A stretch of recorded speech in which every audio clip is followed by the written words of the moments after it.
it was assumed that if you were a survivor, you had to have done something dirty to survive. And my mother would get incensed during, people would ask her, how did you survive?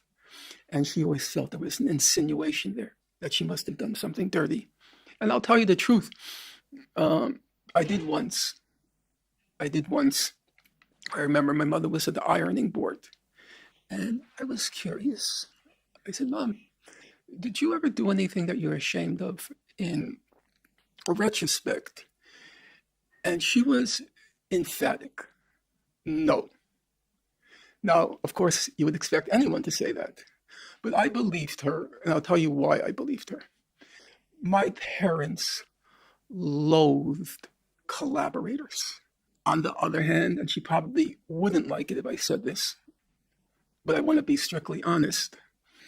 She said, many people said, if you read Primo Levi, it became kind of a cliche. The best did not survive. The best did not survive. What did that mean?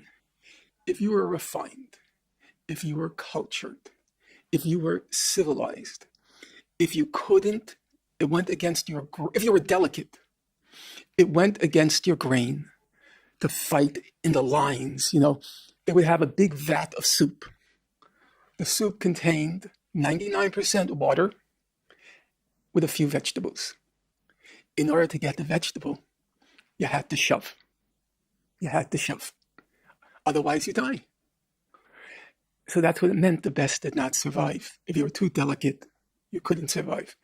And I did notice growing up in like the supermarket, by the delicatessen section, there would be a large number of people gathered to buy delicatessen. At some point, they installed numbers, so to get your turn. But before the numbers, I noticed she pushed a lot.